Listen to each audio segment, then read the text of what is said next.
Greetings, ladies and gentlemen. Welcome to today's edition of Retfos, where I take old stories I've narrated and update into modern audio standards. This particular story is called An Exceptional Human, written by Chapathing. To understand the significance of the event, you must understand one thing about our culture. For as long as the Varlands have existed as an empire, we have believed ourselves superior. We believed, beyond a shadow of a doubt, that putting a lesser race under our domain was a gift, akin to being blessed by the gods. We defeated natural death. We'd long since developed weapons capable of reducing even the strongest army to atomic dust. And to bestow a fraction of these gifts onto races we saw as lesser was an act of charity in our eyes, giving them purpose in our empire rather than allow them to suffer alone. It was for that reason we assimilated Earth into our domain. To the public we had saved them, and since most of our people never interacted with them to begin with, that was the end of the story. We, as an empire, had existed for thousands of years, and in that time, the Varlands people had enjoyed prosperity and peace for most of it. Horde raids and pirates were the only threat which were dealt with swiftly. The average citizen enjoyed a life devoid of stress, and only those who sought it were given responsibility. When we integrated the humans into our empire, most understood that the humans had found us and had requested to be brought into the fold so that they could survive, after their own nuclear exchange threatened to end life on their planet. It was for this reason that the Varlands public was forbidden from interacting with humans on the grounds that the radiation was a risk and not to pollute their more vulnerable culture. I was an officer in training when I met my first human. In those days, the only humans that the majority of the Varlands encountered were chosen. Humans of exceptional mental capacity and healthy genes who had Varlands DNA integrated into them at youth and raised away from the dangers of Earth and learned to live the Varlands way. It was assumed that only chosen had the ability to keep up with Varlands culture. When I first met Caleb, he was in a similar uniform to ours, though more pragmatic in nature. Unlike us, though, the medals on his breast were not ceremonial. Caleb had joined the academy a week later than the rest of us. Throughout the lecture, Caleb consistently asked questions and probed the lecturer for more details or hypotheticals. My fellow officers in training had a laugh at Caleb's butchered pronunciation of the Varlands tongue. Some even went as far as to imitate his inconsistent pace. As the year progressed and simulations began to be incorporated into the lessons, our jokes ceased, not for the lack of attributes about Caleb to mock, but rather we were shamed into respecting him. The first simulations we participated in was a wash. We each had 3 scout vessels under our command and were expected to engage in skirmishes. We were all confident of victory. The naval tradition of the Varlands had a rich history to study. We'd all pored over the combat logs, new and old, searching for the keys to victory. I was the first pitted against a fellow officer. I recognized his maneuvers and pressed with my own. Our craft vied to get into position and bait our opponents to fall into our perfect traps. The officer adjacent to me was faced with Caleb and was confident of an easy victory. He had assembled a perfect example of a golden spear strategy and was about to inflict a decisive defeat on Caleb. But the human remained calm and carried on. I focused on my own opponent when I heard the officer cuss with vigor. Caleb had wiped out his collection of ships without suffering any major damage to his own. We rotated. Now was the part where our ranking within the academy would become relevant. Each simulation lost reduced one's rank within the academy. Staying below the threshold long enough, and you were dismissed. I squared up my ships for the wandering dagger attack, as was the expected action for fighting in the dust cloud. I prepared the maneuvers and contemplated how I could coax Caleb into falling for the trap. My 2 bait ships feigned a probing attack to lure Caleb's ships out of the cover of the dust. One of my ships was attacked by a fusion beam weapon. My bait ship moved into position.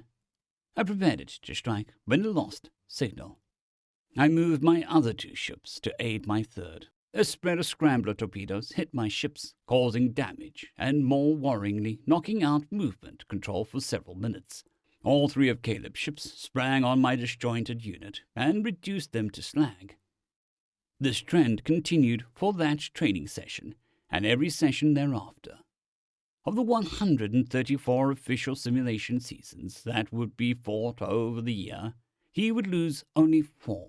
My taunting halted as he rose in rank, and soon Varland's tradition dictated that I, as an officer of much lower rank, bend the knee to one superior to myself. To my surprise, Caleb accepted, and we spoke at length about the topic of space warfare. It was during this conversation that I learned more about Caleb. He was part of the Soul Legion before he was offered the chance to enroll in the academy. Being raised in a magistrate Beta family, I had some outside knowledge of the Soul Legion. Brave and courageous soldiers fighting alongside their Varland's benefactors for the betterment of both races. Caleb was visibly amused by my preconceptions of the Soul Legion. His interpretation of it was far starker than mine. Hundreds of thousands of soldiers wasted in battles of attrition against dug-in opponents and suicidal defensive lines against impossible forces. He described how the enlisted soldiers was treated. Nutrition cubes for every meal of the day and a shot of spirits if they were to fight. He described the chosen officers who hid behind their men until only they remained. I refused to believe it and changed the subject out of courtesy. As I wandered through the halls and pondered how a member of the Soul Legion could be so misinformed as to the nature of its operations, I had seen the sense-film on the news. They fought pirates and horde warriors in no greater number than a few thousand. This talk of defenses and planetary raids was preposterous.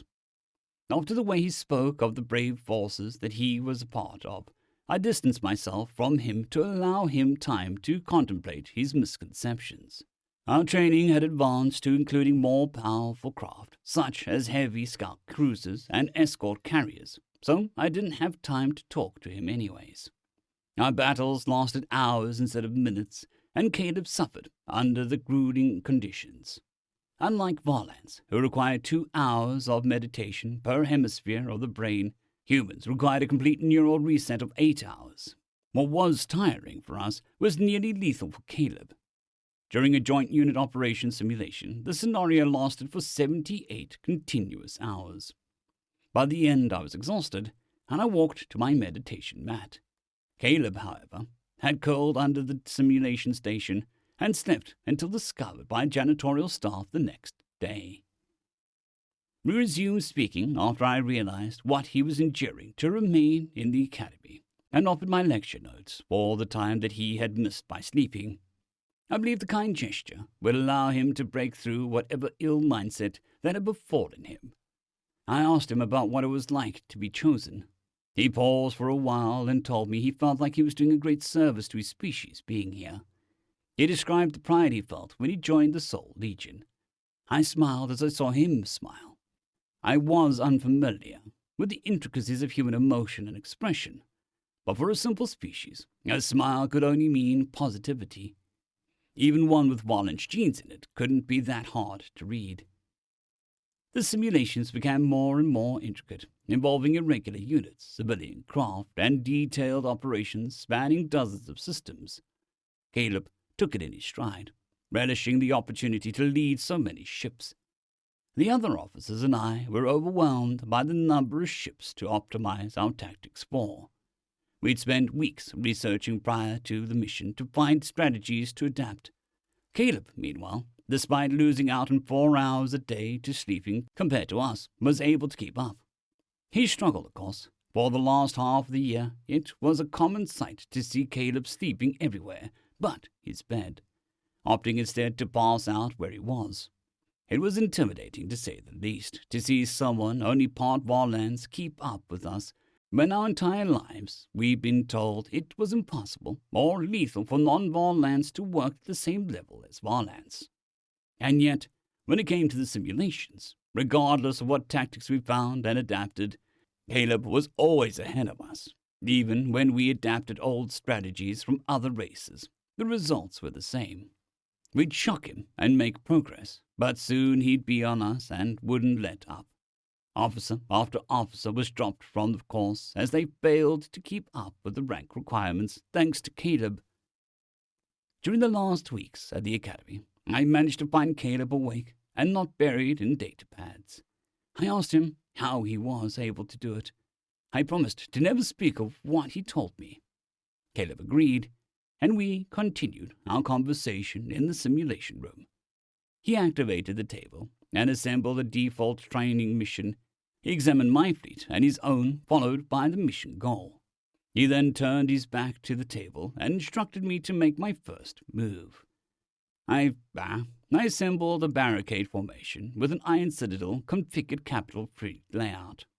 He told me to move my fleet. He accelerated the 2 simulations until 2 hours had passed. I asked him that I knew he'd beat me and that he didn't need to rub it in. He shook his head and without looking back announced the formation and movements of my fleet.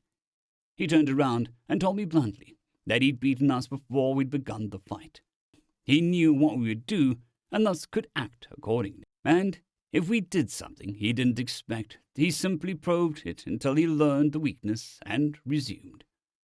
Long after he'd left to resume studying, I still stood over the table and looked at the replays of Caleb's battles. As the replays became more and more recent, Caleb's fleet movements became immediate mirrors of his opponents. Soon after this, we graduated. With my eyes opened to Caleb's mindset, my rank improved until I graduated second only to Caleb. We were assigned squadrons across the Empire. Had nothing else happened, that would have been the end of the story. But history always knows how to keep things moving. Looking back at the whole ordeal, it was obvious that the Admiralty didn't take kindly to a human, even a chosen human, commanding any varlance of note. Thus, despite graduating top of the class, he was assigned to a colonial world with only a few outdated scout cruisers and a squadron of orbit patrol destroyers, while I commanded a squadron with the Second Fleet, the most prestigious position a green officer could receive. At the time, I simply assumed the Admiralty had a special plan for Caleb, given the disparity between his assignment and his ability. We corresponded often and consulted each other on occasion. I asked him for advice in strategy, and he needed my help commanding respect from his varlance captains. 6 months after we'd been assigned, the now infamous raid on the colonies began. Pirate raids were expected, but often failed to reach orbit patrol. These raids were exceptional, though. 5 times the size and better equipped, in the initial rush, every colony was breached, save one. Caleb's fleet, the 516th Colonial Orbit Patrol, held their own against a fleet 5 times their size and outclassed them in every way. Command sent a relief force, but even by the time they arrived, the 516th was mopping up resistance. The colony celebrated Caleb as a hero, worthy of the highest military honors. The human colonies got word of one of their own being hailed as a hero by the Varlans and did everything but saint him. Command's hands was forced, and they prepared a medal ceremony. I remember being able to attend that night and having the chance to congratulate him face to face. He was nervous. I assumed nerves and assured him. With great hesitance, he entered the halls of the Varlan's Imperial Palace to receive his medal. Midway through the process, the palace was put on lockdown and Caleb was under arrest. There was chaos in the crowd until the Speaker of the Magistrate Alpha of Earth announced the charges. Interactions with non-vetted Varlans, entering Varlan space under assumed name, impersonating a chosen, and battlefield desertion. The crowd were in uproar over the charges. Caleb, to my horror, accepted the charges on the condition he addressed the crowds. With a heavy sigh, he took the podium and spoke to the 100,000 Varlans and human dignitaries and tens of billions watching across the Empire. He described his aspiration to join the Soul Legion, to escape the mind-numbing labor on Earth, He described the way the Soul Legion was depicted in propaganda and the cruel reality. The Soul Legion had been fed to the humans as a peacekeeping force when they hid the two-front war while the Empire was fighting behind its people's back. The indentured servitude inflicted on humans and how they were taught they worked just as hard as the Varlands. The fronts he fought on were graves to tens of millions of unsung heroes who were led by brainwashed chosen and Varlands commanders who didn't flinch to send hundreds of thousands of soldiers to their death to pad their own career or to save a single Varlands immortal who'd lost their divisions in suicidal charges. Caleb admitted to taking the clothes of a fallen chosen officer and assuming his identity in order to take his place in the academy. It took a few seconds, but the nature of what he said suddenly hit me.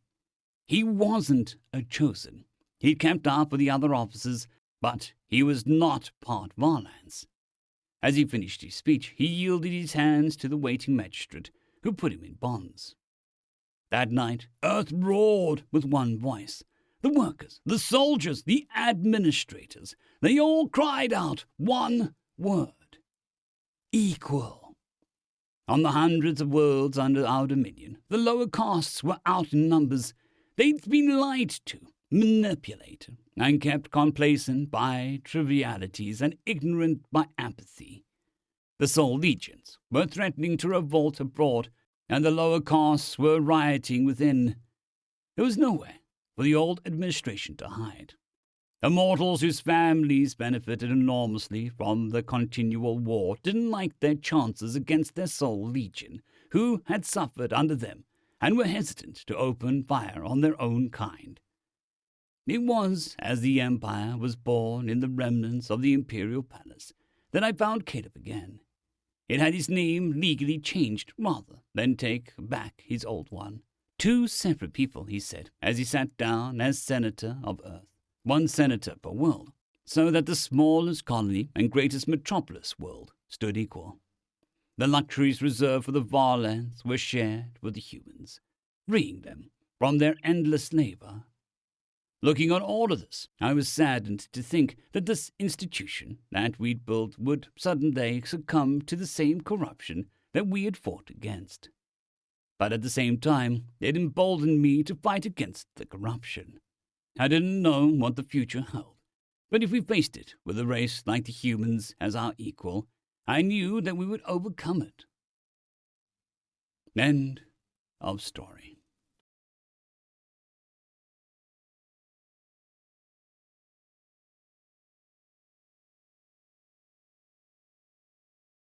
I'd greatly like to thank our Tier 5 channel members, Casper Arnholtz, John Creighton, Manatharia, 050, Dragzoon WRE, and Elijah Silvercross. Thank you very much.